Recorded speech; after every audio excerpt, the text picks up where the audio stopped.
Well, I want to thank you for coming and fitting me into your time. I know there's a lot of other things that you could be, other sessions you could be going to, so I really appreciate you coming today. This session, we're going to be talking about gender roles in dance and the effects it has on LGBTQIA+ dancers. My name is Michael Montoya. I am a transgender dancer, teacher, choreographer. I'm also a certified teacher. I interviewed dancers, gay, lesbian, transgender, non-binary, from a range of ages. The youngest was 18, the oldest is 72. Different performing experiences, different training experiences, just trying to get a variety of dancers. The objective is really to show people how this cisgender heteronormative stereotypes are just most often portrayed in dance. And really how images beyond that are just very, very limited in traditional dance and commercial dance, and most specifically how this affects LGBTQIA+ dancers. So what I want to start with here is the image of the female dancer. Okay, most often a female dancer fits into one of these three categories of the image that they want them to see on stage. We have the frail, fragile, thin, bird-like waif, okay, who's supposed to be the stick-thin little thing. The man is carrying her around all the time. He lifts her, puts her down. She's completely dependent on him on stage. The second is the hypersexualized object of man's desire. She is on stage merely to satisfy the male gaze. And the third is the scorned woman, the villainess. She is vengeful, she is angry, she's vindictive. And most often, there are no strong female roles on stage unless she is the villain. We don't have a woman who is just strong in her own right, okay? All of these images are in relation to a heterosexual man. They are not accurate, they are not healthy, but it is what we are seeing persistently portrayed in dance. And this is one of my lesbian participants. And she says, the woman is expected to be a delicate emotional flower, not too overly emotional in your performance that it's off-putting or upsetting or aggressive. You're expected to be soft and dainty and pretty. And in some aspects, as a female, you're expected to be sexual, but you can't be too sexual that it's raunchy. It can't be one extreme or the other. It has to be perfectly streamlined in the middle. Okay, and she said that obviously those expectations are a head trip on any dancer.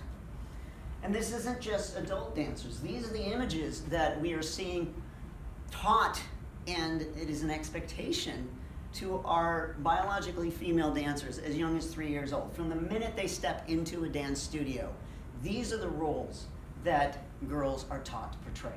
This participant is one of my non-binary dancers. When they were training, they identified as lesbian, and so the experience that they have comes from this competition world of dancing, and I thought it was very interesting. They shared, in the competition world, the gender was oppressing and enforced. Okay, that's what they felt like. It was oppressing upon them. The big thing I noticed was the punchline of the dance would be the man coming out and doing the trick. The ensemble of women can't overpower the male because it's the one male. He needs to be the punchline. He needs to be the winning factor. We want to please the audience. We want to please the judges. So we do what we assume they're comfortable with. If I'm sitting in the audience, it looks like the strength of the male and the submissiveness of the female. I have done competition choreography. I have been a competition judge, very briefly, and I can completely corroborate everything that they're saying here.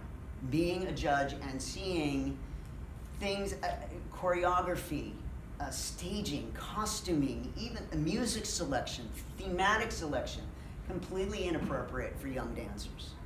Being a male judge and having teenage girls brought out on stage wearing negligees, slips, bras. Now, I'm not even talking a costume top. I'm talking a bra that is an undergarment. That is, somehow this is supposed to be okay. I mean, you wouldn't want a child to show up to school dressed like this. You wouldn't let your own child dressed out of the house dressed like this. But somehow it's okay because we're putting them up on a stage in a theater full of people. And I see this from the youngest dancers. And I see a lot of heads nodding, so you know what I'm talking about. So for our dancers who don't conform with this, there's a lot of backlash, okay? If you don't fit these traditionally accepted role models, you're ostracized. If any female dancers exhibit masculine qualities, they're shunned, they're excluded. And even for lesbian dancers who learn to fit the part and to sort of assimilate into it, they're still excluded. Most that I spoke to felt so unwelcome that they left the profession. For our younger dancers, for our high school students and college students, to feel that pressure, to feel so unwanted, to feel so shunned for just trying to be themselves, that's what they're dealing with. There is a very strong culture of body shaming. Again, there's that emphasis on this thin, frail, bird-like waif type of body for our biologically female dancers. And eating disorders are very common among all dancers. And I found in the research and also with interviewing that for lesbian dancers, it was even stronger because, again, it's this stereotype of what you're supposed to be. You're supposed to be the heterosexual female. You're supposed to have this body type. These are all these expectations that are placed on the young dancers. Now, when I was training and dancing professionally, it was before I had transitioned. It was before I had dealt with or accepted myself as transgender. I identified as lesbian, and I struggled tremendously with body image. Struggled tremendously to try and dance in the feminine style that was expected of me. I was a professional jazz dancer. I took a lot of ballet classes to really improve my jazz. And even though I was very good at it, I constantly made fun of myself. I called myself a ballerino. I called myself a bull in a china shop. I felt like, I think what I was feeling is that if I beat people to the punch, that they wouldn't make fun of me. And the whole time just trying to hold back how shamed I felt for my more masculine tendencies and the way that I naturally moved. I knew that that wasn't accepted. I came to dance through gymnastics. And I mean, I'm not a very big person. I'm 4'11", I weigh 120 pounds. They wanted me to be 90 pounds. Okay, take 30 pounds off of this little body. That's the emphasis on that thin body. And that's what our young people are facing. So the female dance style, or the female dance track, the women are expected to work on flexibility, this feminine expression and movement, and keeping the more athletic movements to the male dance track. And I'm going to talk about that throughout here, this tracking of dancers. Boys class, girls class, who's in a boys class, who's in a girls class, how do you dance if you're in the boys class or the girls class, and how separated it is, and how it's defined by your biological gender most of the time. There are some exceptions, but primarily this is what we're saying, is that you are expected to be in that track with the biological gender. Again, this is one of the lesbian participants saying that in college, specifically in college, it was very specific. For instance, in ballet partnering, if you were the male, you had to be the support. You had to be strong, grounded, stable. And for the female, you're expected to be soft and delicate and pretty. Those are the expectations. With costuming, female dancers, their attire is very ultra-feminine, very revealing, hypersexualized. Again, how often do we see dancers on stage in a slip? And that's supposed to be okay for a teenage girl to do that and to feel comfortable dressed like that on stage. And rarely in dance are dancers ever given a choice in their attire, whether it's in class or on stage. Lesbian dancers, now we're adding to the fact that, again, you're wearing costuming quite often not in alignment with their gender and with their sexual identity, and they're feeling like they're too inhibited to speak up. It's just not allowed in the dance world to speak up when you feel uncomfortable. And again, this is one of the lesbian dancers saying, as a dancer, especially from a young age, you're trained that what the choreographer says goes. This is what's expected of you. It just really creates an unsafe environment for dancers in general to expect themselves, especially those in the queer community. Being female, and I thought this was a very important point that she made, being female and being raised female, you're told in a lot of settings not to take up too much space, not to speak up too much, So as a queer person, that's put on you even more. So again, our girls are raised up from birth. Don't take up too much space. Don't talk louder than the man. Don't be too assuming. Okay, and then on top of it, I'm uncomfortable because this is out of alignment with my sexual identity, but I can't speak up. And on top of that, add the fact that this industry is so dominated by men, disproportionately so. Most dancers are female, most directors and choreographers are male. Most female dancers are told you're a dime a dozen. I can replace you at the drop of a hat. So if you want to keep your job, you're going to keep your mouth shut. So we're just shoving down, swallowing down everything that's going on inside. Moving on to the man. Now, they don't necessarily have it much better because, again, there is this expectation. A man is supposed to be strong, confident, powerful. He's hyper-masculine. He's physically solid, okay? He has to be able to pick up that woman and carry her around over his head anywhere on stage just easily, right? There's just no effort whatsoever. His emotions are very restricted, okay? He could be angry. He could have brotherly love. He has limited amounts of sadness or emotional pain, and his romantic affections are strictly towards women. Okay, the man is expected to play this cisgender heteronormative role at all times. And the man is the support, the woman is the dancer.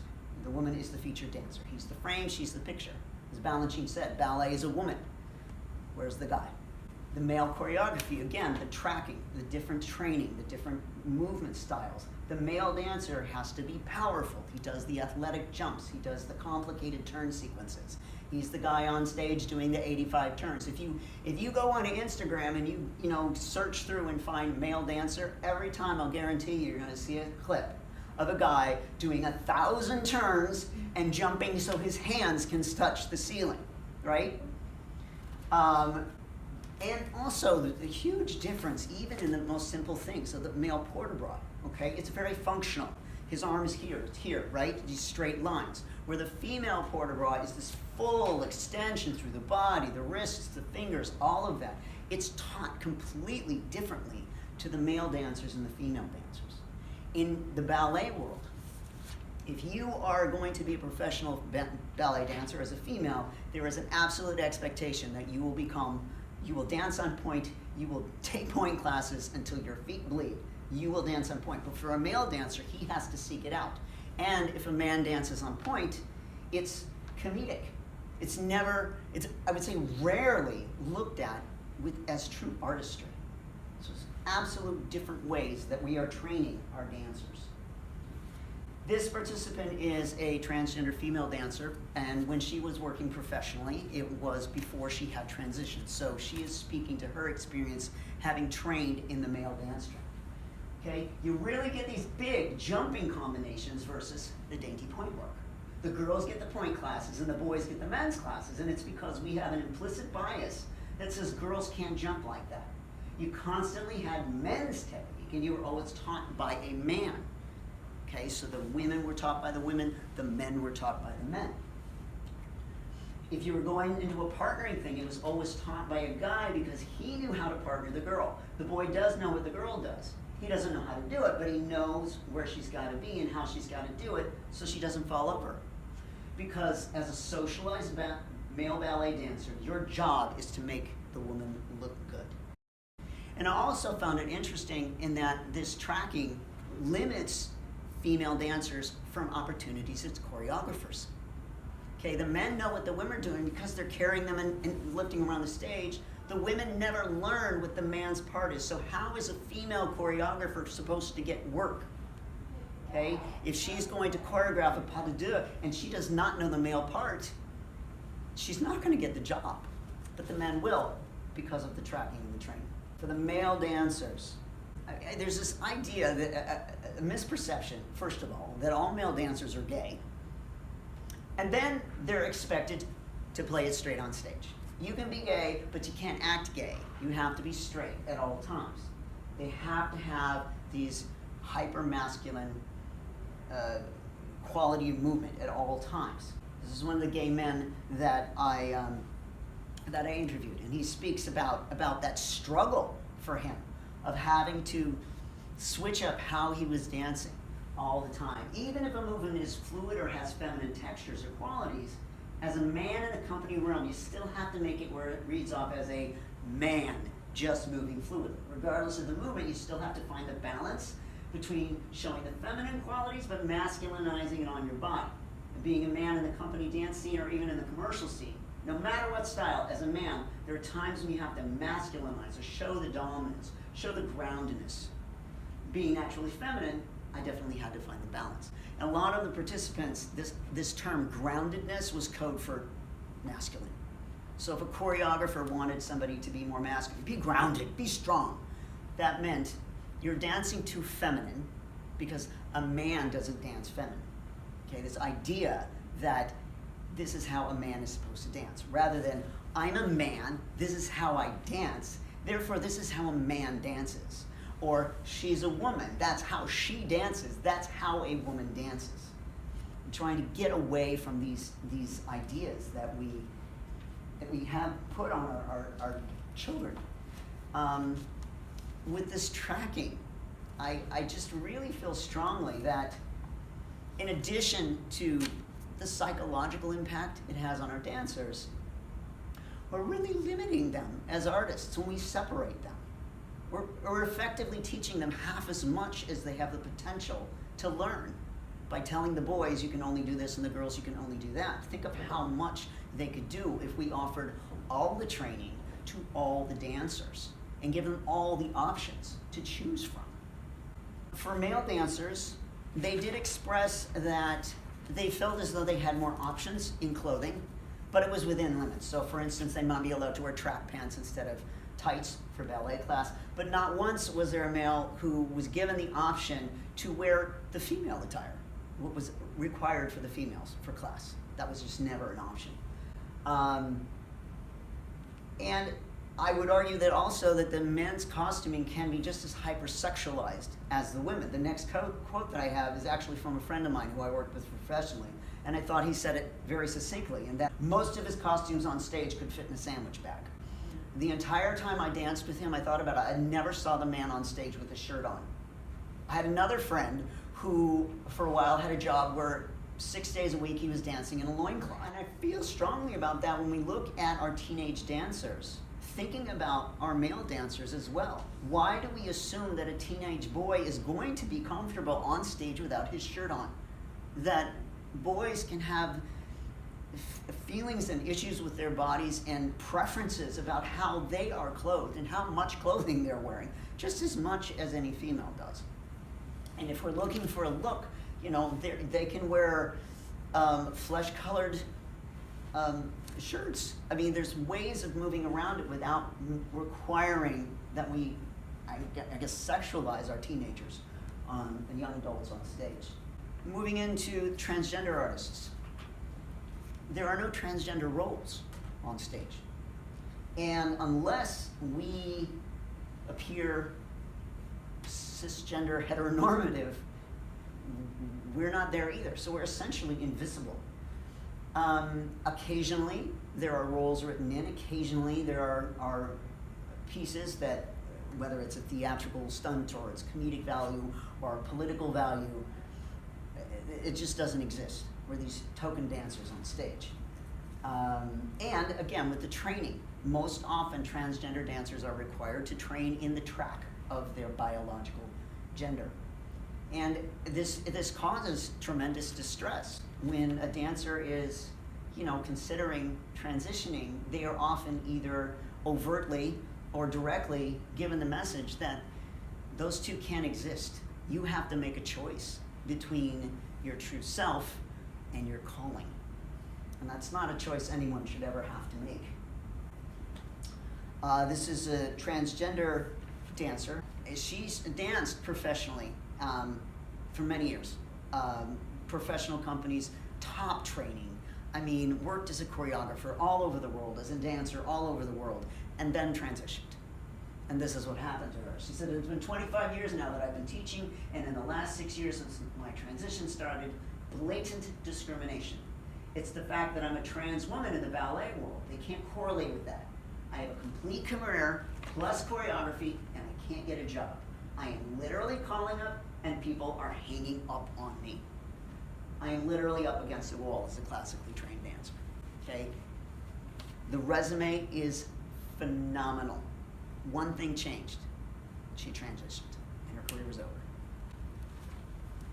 And there is an expectation, a constant expectation on dancers that they fit those roles. And for a transgender dancer, trying to match the movement, match the appearance, trying to wear the costumes that are designed for a biologically male or female body can cause tremendous distress, tremendous dysphoria, dysmorphia, feeling as though the body is just not going to fit what is expected of you. Okay, that causes tremendous distress for dancers. And this is her comments. Because she saw a need, she actually opened her own studio to address the needs of the queer community, and she's speaking to her experience as a studio owner here. She says, one thing I face as a studio owner is I work with their fear. We fear how we're going to be looked at in dance studios, how we're going to feel in a dance studio. There's not one mirror in my dance studio. My trans males come in and I suggest that they don't wear their binders because having a binder and doing dance is one of the hardest things. One of the biggest things I see in my trans males is bronchitis. They are susceptible to pneumonia, and on top of it, their dysphoria goes through the roof without wearing the binder. And I can definitely relate to this. For me, trying, before I had surgery, trying to teach and dance with a binder on, you can't breathe. You can't fully expand your lungs. So if you have trans male dancers and students who feel, they're gonna go through the roof with dysphoria without that binder on, trying to understand what they're going through, trying to find that balance. What she's done is said, get rid of the mirrors so you're not looking at yourself. That has helped, but she tries to work with them, what their comfort level is, while still trying to keep them healthy and safe.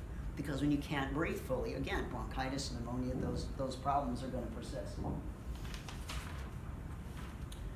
Now, this brings me into transitioning. I understand, like, working with younger students, you're not gonna see this so much, but when you have high school students, kids that are turning maybe 18 their senior year, they may want to go forward with gender-affirming surgery. They may already be taking hormones through high school, depending on what their doctors and their parents, what they go along with. And I think it's important because there's really not a lot written about this in the literature. People don't talk about it. It's very hard to talk about. It's very personal. But when we take hormones, the physical changes are going to change our musculature. It's going to change our center of gravity. My feet even changed. Okay, I had to retrain myself in a lot of ways. When you have surgical transition, again, you're making huge changes on your body. For me, when I had gender-affirming surgery, one of the muscles in my legs was moved. The gracilis muscle in my left leg had to be moved. Okay, that affected me being able to do a passe. I spent a year and a half trying to retrain myself so that I could do a turned-out passe because I needed that muscle. I had to retrain all the muscles in my legs to do that. Okay. I am very fortunate in that I have good friends, ballet teachers, Pilates teachers, floor bar teachers, physical therapists, and I was able to go to those friends. But still, it was really hard for me to talk about it. And I imagine, wow, if I had a student that I didn't have that close of a relationship with, and they were going through those things, how could they talk about it? It absolutely affects their ability to dance, and you're gonna see changes, and you're gonna wanna be able to help them. I think it's just really important to be open and make sure that you have a safe space where they're going to feel comfortable at some point coming forward to you and speaking to you about it. I've talked to company directors who seemed almost angry or insulted that their trans dancers didn't come forward to them and say, okay, I'm going through a gender transition and I'm going to start taking hormones and, or I'm going to have surgery. And I tried to explain to her, I said, this is deeply personal. Okay, when you have gender reassignment surgery, that's not something that you just start talking to everybody about what process you've gone through. And also the process of transitioning. It is a transition. You don't flip a switch and then the next day all of a sudden you're the other gender. It is a switch it's a transition in body, mind, and soul, and it's a very long emotional process. And so sharing that with other people can be very difficult. Even for my closest friends, it was difficult. So if I imagine a student-teacher relationship, I just feel like there just needs to be a safety established for these dancers, that they can feel like, you know what, I want to talk to you about this. And feeling like they're going to have somebody who says, what do you need from me? How can I help you? Instead of a company director who says, how dare you not tell me you're going through a transition?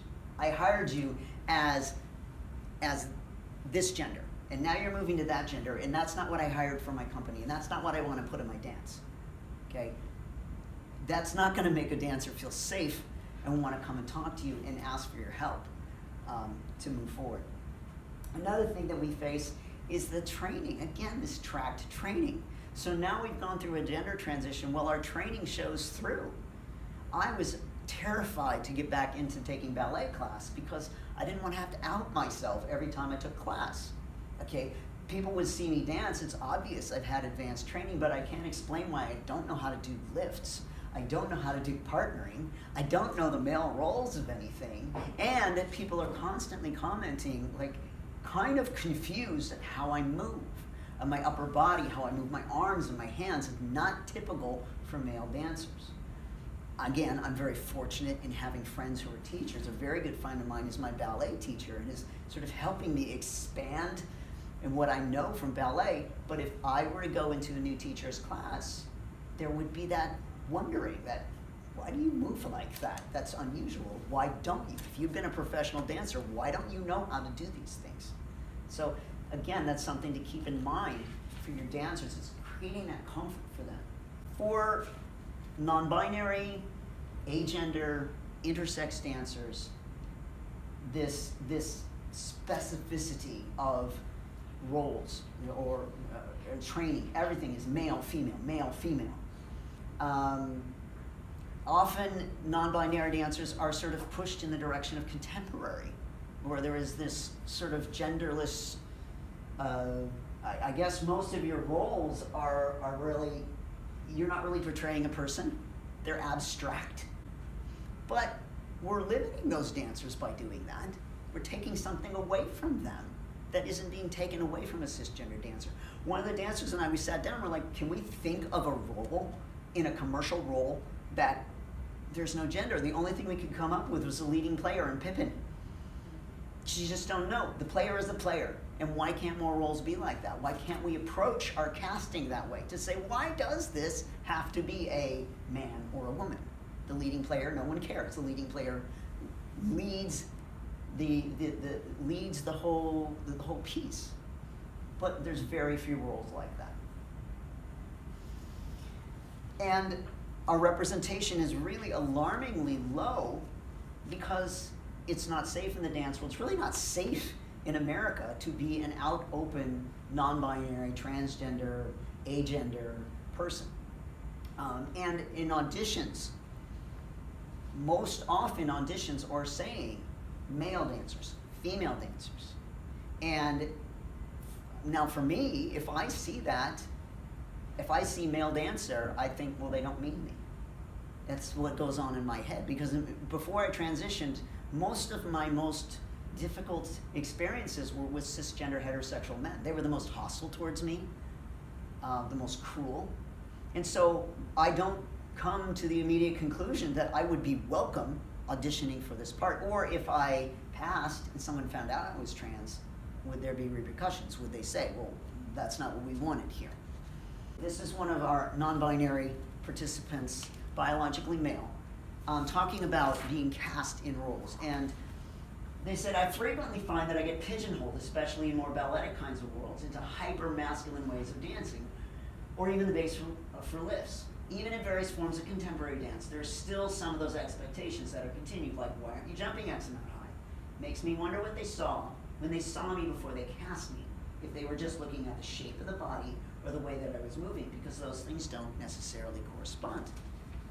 Another thing that we face, non-binary, agender, transgender dancers, is that even when cast in a role, they're often condemned for having taken the role away from a more deserving dancer whose biology matches the traditional role of that part.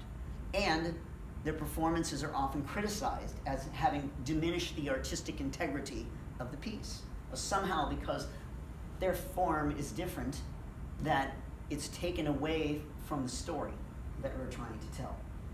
And again, this struggle also exists for transgender dancers because, this is how society is labeling us. This is what people have told us we're supposed to be. We don't get to choose who we are. It's somebody else who tells us who we are. This is a non-binary dancer. In auditioning, if there are two guys, you don't even get looked at for the male role. What if I can do it better than that? There are roles where directors want that body. They want that anatomy. I would hope they could be more open. It's not only anatomy, it's mindset. There are masculine roles. The characters are men. There is no masculine female. The idea of the extreme divide of light for females and strong for males, why can't it be both? Why can't it ebb and flow?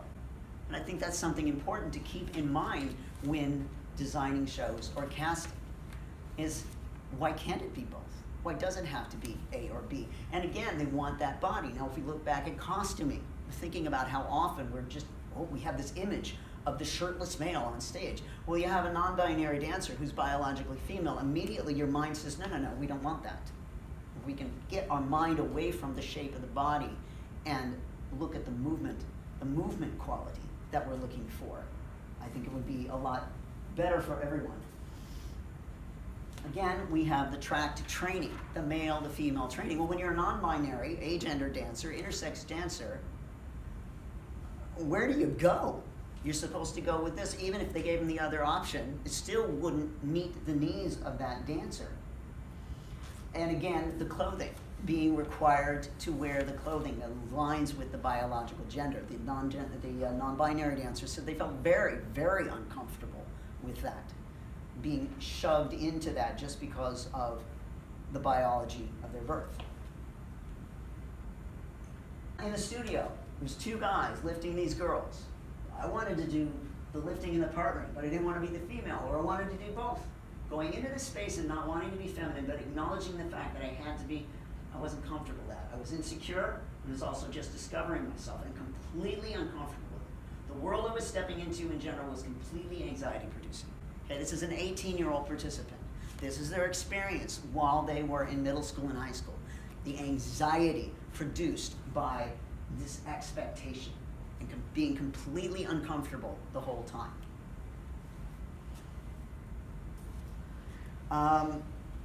This is an area that I find that it's particularly concerning to me, is that the requirement to perform roles and costumes that don't align with their self-identity, as well as this push toward the presentation and behaviors that fit those roles, can inhibit dancers from exploring and becoming comfortable with their gender and their sexual identity.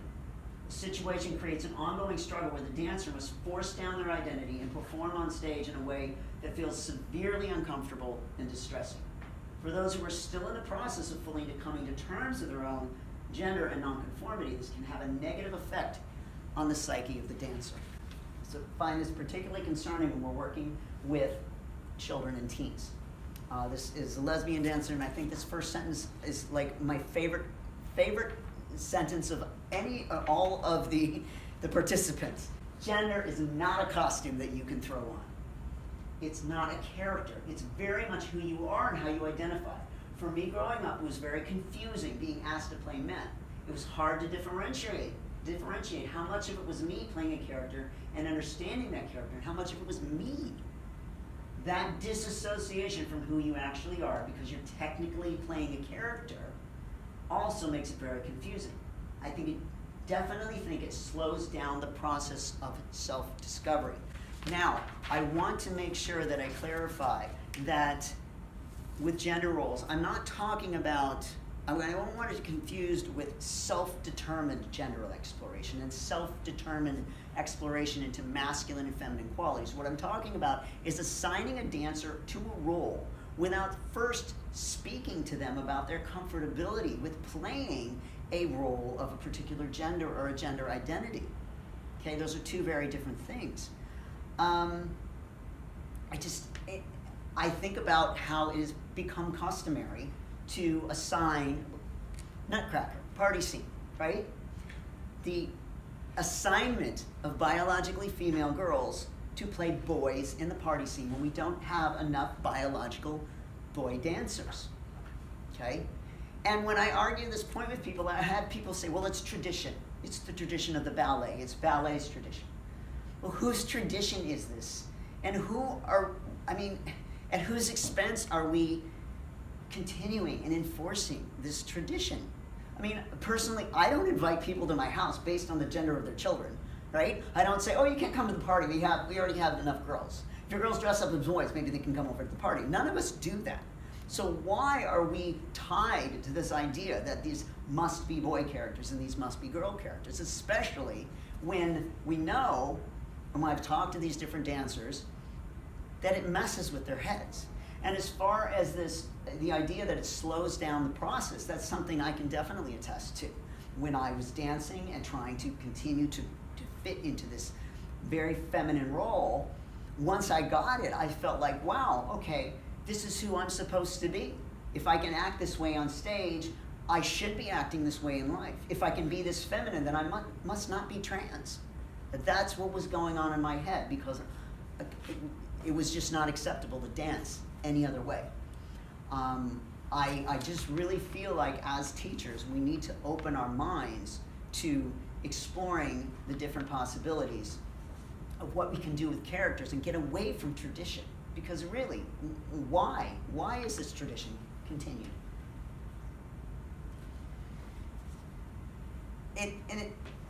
It's very important to try and create opportunities for dancers to dance in roles that fit with them, because most of the storytelling, the casting, the choreography, the staging, the setting, all of the themes are heteronormative, and it's almost like that's what we think the audiences want to see, that's exclusively what they want to see. This is one of the gay male dancers. He said, I was a partner who lifted anybody. Always had to dance with a female. My partner was always female. It makes you feel like a prop instead of one of the dancers. Every time that I was partnering a girl, of course she's with everybody, seeing I'm just doing the heavy work, making it look good, okay? I would hate if any of my students ever felt like a prop on stage because I was ignoring what their needs were, what their desires were. And it's true, LGBTQIA plus dancers rarely have the opportunity to play roles that align with their identity, and as audience members, rarely have the opportunity to see themselves reflected on stage. I thought that this was a very interesting experience that a transgender dancer shared. She said, people have invited me to see Giselle, and I'm like, it's a wonderful ballet, I've done it. And then someone goes, but they have dogs on stage. They have live dogs on stage. And I'm like, where's my representation? They wouldn't put a trans person on stage, but they're gonna make sure there's a dog on stage. I think that ballet isn't traditional. It's traditionally biased, traditionally sexist, traditionally misogynistic, traditionally discriminatory, period. Ballet is that at its core. So the idea that, oh, let's do a dog ballet, but, oh Lord, put a transgender dancer on stage playing a transgender role, we can't have that because the audiences won't want to see that. Again, a non-binary dancer, talking about the limitations. It's very limited because for someone who wants to explore their gender and their sexuality, it's hard when that's your world and there isn't any other. We know there are other people out there, but delving into the arts and dance, there's no room for it. When I was dancing every day, that was my world. I did not discover my comfortability and gender until after I removed myself from it because there's no room for it. Okay, and this is also something I heard from other dancers. I had two other transgender young adult dancers who did not want to be interviewed on film because they were so traumatized by being forced to play roles that didn't align with their gender, by being ignored, and they left dance, they left the arts completely because they felt there was just no room for them. There was no room for it in the art. So I asked the dancers, I said, what would it feel like for you to play a role that aligned with you? Not everyone has had that opportunity. Some did and some didn't. And across the board, it was, I'd be excited, I'd be motivated. I mean, and the idea of it, he was like, if we're dancing with another guy, like, we're equals? Like, it was just unfathomable to this dancer for this one down here, it'd be amazing, it'd be fun, there were so many possibilities. And I thought that they made a very good point, that you could pull into a performance one day and choose to do it masculine, and the next day do it feminine, and it doesn't change the character. And I think as choreographers and directors, really opening our mind to that let's look at how multifaceted a character can be. This next dancer, she was the only one of my participants who actually had the opportunity to perform professionally with a company that was a gay and lesbian primarily. Almost all the dancers are gay and lesbian, and almost the performances were for gay and lesbian audiences. And so her experience really drove home for me the importance of being able to play herself. That was what made it kind of fun and exciting. What was fun for me was the joy. It was really hard on myself in those years. I had to work very hard, and so to be able to have joy and come out of my box and perform was so freeing for me. I had so much fun. Okay, joy, freedom. He's down here. It was amazing. Okay, everything is just the joy of it that is lost on these dancers, that they're not experiencing, that other dancers, that the cisgender heterosexual dancers are experiencing. Again, this dancer was liberating. That it was an important experience. Dance and the theatrical presentation gave me the capacity to think beyond the way that I was taught. This dancer down here was, again, liberating to be physically dressed as you would present in daily life and explore relationships and connect in intimate ways through movement in a way that was real and not forced. Being able to be genuine. I thought this was very interesting, this dancer comparing side by side the two experiences. And the heteronormative characters. He was in the zone. I don't even see the audience. I see the lights. And that's what he did in the interview. He was just like, I see the lights. That's it. I'm on stage. I'm the character. I'm doing my job. But when he had the opportunity to play a character that was in alignment, now he felt more engaged. It's more exciting. I'm being myself. I can play with the textures. It's me. I'm giving my all to the character. You're getting so much more of the essence of the dancer when you just switch it around and give them the opportunity to play something in alignment with themselves. In dance, our relationships are extremely important. I mean, human beings are social animals. We are social beings. We want to connect with each other, especially when you're working in a company. You develop relationships over time that carry into the performance on stage. You have to have this cohesiveness, this bond that develops. Well, that's not something we can always count on. People often just treat us with disrespect, ridicule, disdain. And something I saw in an interview with a trans dancer, we're talking about how, we are getting a little bit more advanced about. Think of a young Prince George, who was ridiculed on national television for taking ballet class. Well, rightfully so, people were outraged. But you don't see that same kind of outrage over a transgender dancer, a lesbian dancer, a non-binary dancer being ridiculed. Where is the outrage when that happens? This is a trans dancer saying, and this is when she was teaching at a private studio. And speaking of young female dancers, lesbian dancers that were being bullied. I've had some dancers come to me privately and tell me how they were being treated by some male guest artists. When I started to hear that, I actually had to go to the police and report the dance school. The owner still went and told the dancer, listen, we're keeping this dancer on. He can do this and this and this. And you're graduating, so it's okay. Well, the problem with that is about 8 months later, after she left, she actually started having seizures because she couldn't have a way to talk about the abuse she was having. I've seen almost every one of my young dancers that came out to me. They don't dance anymore. They have no desire to dance. So this lesbian dancer was bullied to the extreme, and the company and the studio owner didn't stand up for her. Said, "Listen, it's okay. He's the guest. You're going to be fine."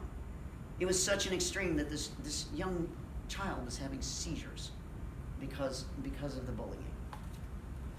It's no surprise that people leave the arts and they don't want to come back.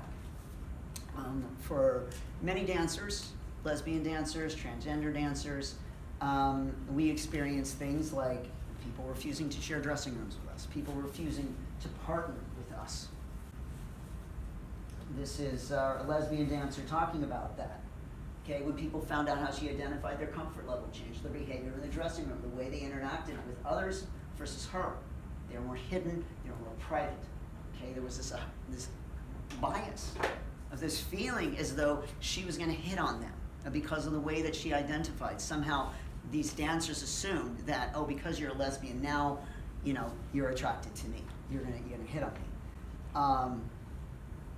And I can say that I experienced this as well when I was dancing professionally in companies. There were times when women didn't want to share a dressing room with me.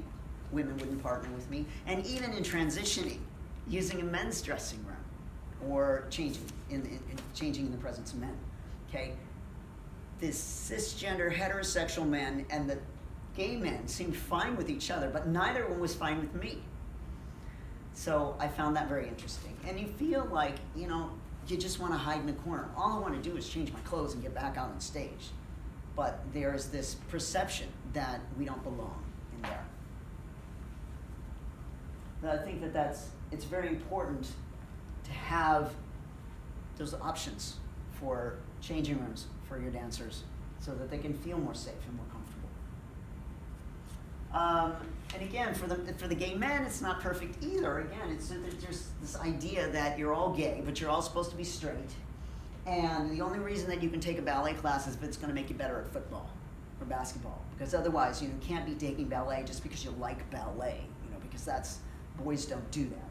And so a lot of men just don't go into taking ballet. This particular dancer talked about this. He's gay. And he says, there's always somebody who's opposed because my religion says this and I don't agree with your lifestyle. It hasn't conflicted with our dance relationship, but outside of dance, and outside of the dance field, if you're trying to have some kind of friendship, it doesn't matter. I look at these guys that are straight, and because they're so afraid of being stereotyped, they don't take a dance class.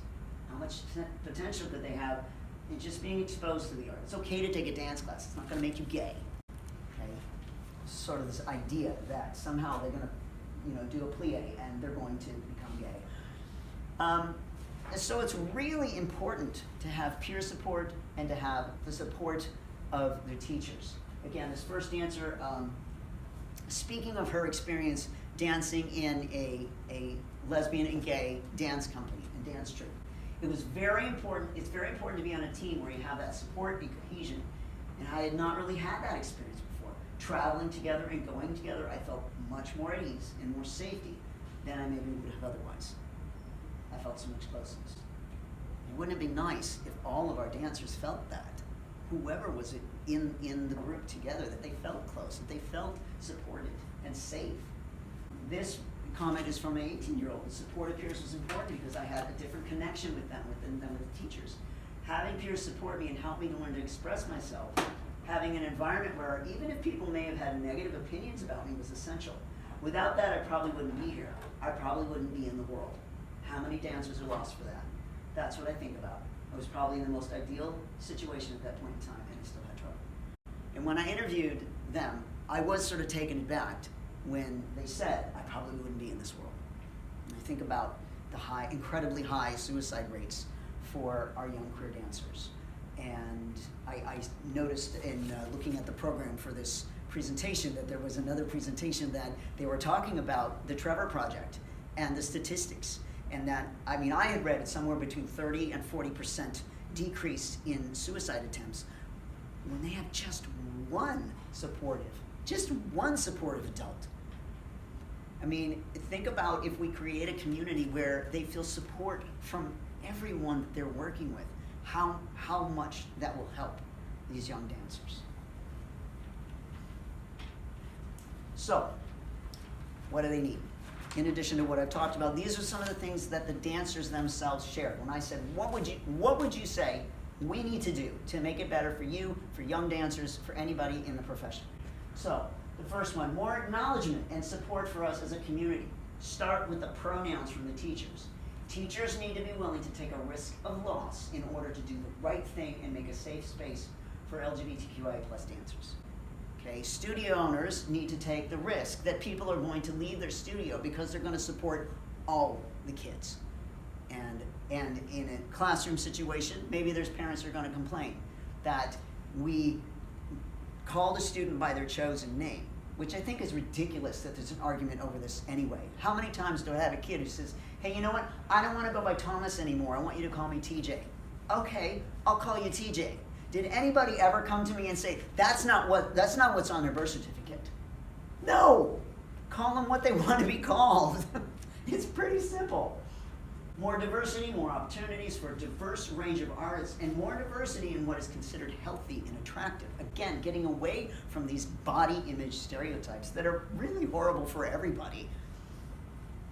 More performances from major professional companies and themes that address LGBTQIA plus lives and issues. It sets the tone, it makes a big statement. All performances at any level that includes us. You know, we are who we are 24/7, 365 days a year, not that one show during Pride Month. We are here all the time. In fact, to this day, I don't think I've ever seen anybody who remotely resembles me on stage, on TV, in a movie. I'm a transgender dancer, an artist. I'm also a dad. I teach dance to the Sunday school kids. I cheer at the soccer games. I'm a whole, complete person. I'm not a victim. I'm not a stereotype. I'm not a joke. And we need to see more of that on stage. Yes? Good question. How can we find out information on those artists, choreographers that are of different genders so that we can share their story with our classes so that they can see that there are people out there like them who are sitting in front of us? No, like, yeah, absolutely. I know it sounds silly just like to put in a Google search, but like sometimes I don't know, maybe it's not valid. So like how can we find out more about that? That's a great question. Yeah, to be able to find out more about, you know, more artists, choreographers, all that. That's why I asked the dancers for references. In the last page of your packet, I have a list of websites of companies, artists, organizations. Also, I have a sign-up sheet here if you want to leave your email. I have my business cards with my email address, and I can certainly send you more information if you're looking for more artists. Because yes, it's very important to have resources for these students, to show them, here, look who's been successful at this. There is room for you. There is a place for you. Look what this person's done. Look what they've done. I know I've focused a lot on the negative, but I really want to drive home, not just, sometimes I feel like if I talk about the positives, people feel like the job is done. You know, oh, ABT did this piece. Fantastic, love you, ABT, but it was one piece in one show, 1 year in Pride Month. We're not done yet. Important for teachers of young children to openly allow students to express themselves and to play the genders they want to, whether it's a permanent or a temporary decision. Students should not be asked to play genders they don't identify with. They should be allowed to choose the gender of their costumes. Now, this is something I had suggested with the whole Nutcracker thing. And I spoke to a teacher who said, well, I just call the roles pants and dresses, and you get to pick. I'm like, well, great, because why are we telling girls that they have to wear a dress on stage? Or it's by what part of the dance? I mean, my two kids, my Matthew identifies as male, my Lily identifies as female, but I tell you, for the party scene, Matthew would rather dance with a doll and Lily would rather dance with a drum. So we just need to open this up. Teachers, choreographers, artistic directors need to take it upon themselves to create a safe space for all dancers to have conversations about gender, sexual identity, and orientation. Give the dancers the space to speak up if they're feeling uncomfortable. It should not be the responsibility of the LGBTQIA plus dancer to make other people feel comfortable with who they are. If there is this discomfort, think about that the fear and the anger and the hostility comes from the lack of knowledge. And creating a safe space where everyone can share how they're feeling and talk about it and open it up, I think is really beneficial to everyone concerned. Examine how gender binary exists in our programs. Use inclusive language and eliminate the gender terms like boys and girls. Why can't we just say dancers? Eliminate gender-specific training and offer all options of instruction to all students. You know, if they want to dance on point, great. If you want to learn high jumps, great. Raise and maintain high expectations on dance teacher education and instructors in all dance programs. It is not enough to teach through one's own personal experience. Because somebody treated you horrible and you survived it doesn't make it okay. Offer at least, and this is from Sean Dorsey. Sean Dorsey Dance Sean Dorsey is you were wanting to find people. Sean Dorsey is a transgender male dancer choreographer. He has a company in San Francisco, Sean Dorsey Dance. And this is one thing he had told me, is to offer at least one all-gender version of both changing and restrooms when there are only women's and men's rooms. Not only are transgender and non-binary dancers in emotionally difficult situations, but they can also be physical and legal danger too. If you're traveling someplace and there are no restrooms, what if you're in a state with your dancers and it's not legal for your transgender dancers to be in the bathroom that matches their identity? Offering these things can be very helpful to the dancers. And my last slide, I just want to give you one final quote from, I thought this was a very good way to tie it up. We are not tokens. We are not your diversity quota, and we don't want to be. We are human beings, and we are not a handout. Diversity isn't an aesthetic. Bringing in queer dancers without considering our real bodies and histories risks perpetuating the same erasure as not having us in the work at all. What drives you to create a certain project and hire folks with certain identities for it? Is it to check off boxes for your grant application or broaden the conversation around what dance can do? And so I thank you all. If you have additional questions or comments, concerns, or we have a few minutes left, I think. I have a sign-in sheet here if you want to leave your email address. All of this is actually on the handout. I also have my business cards here too. If you come up with additional questions, today, tomorrow, or the next day. Yes? I have another one. Absolutely. What are your thoughts on Dancing with the Stars, Joja Siwa and her partner? And have you watched it at all? I haven't watched it, and I'm glad that they have opened it up. Yeah, I think this is I haven't watched it in a long time, and this season I just happened to watch it again, Mm-hmm. and I have to say, I'm really, as like a heterosexual female, I love seeing the two of them, two female dancers dancing, and they're interchangeable. Mm-hmm. So, one week Jojo might be that strong person, but then she's also that delicate, and it's really, really enjoyable. And I was impressed, I guess, Mm-hmm. would be the right word? I don't know. Yeah, and I think that it's great. Dancing with the Stars took this leap, and I just think it's amazing. Well, that's Yeah. great. I'm glad to hear that they're allowing both dancers to be complete human beings, because again, we're looking at these stereotypes. You're playing the man's role, you're playing the woman's role. No, they both identify as female, and here are different aspects of their personalities. Here are different aspects of their dancing. And this sort of, I guess people figured they would mimic the other stereotypes. But it's wonderful. I heard that actually JoJo said, I won't be on the show unless you let me dance with a female partner. Oh, I didn't know that part. Yeah, I had heard that. She said, I'll do it, but you won't let me do it my way. Yeah. And I'm really thrilled about it. I saw an interview with the two of them, and her partner was just absolutely thrilled to have this opportunity. Mm-hmm. Like, wow, what a beautiful experience for growth. Again, expanding what we are teaching our dancers and giving them this opportunity to just be a complete person, a whole complete dancer. Any other questions? Thank you so much for coming. Thank I you. really appreciate it.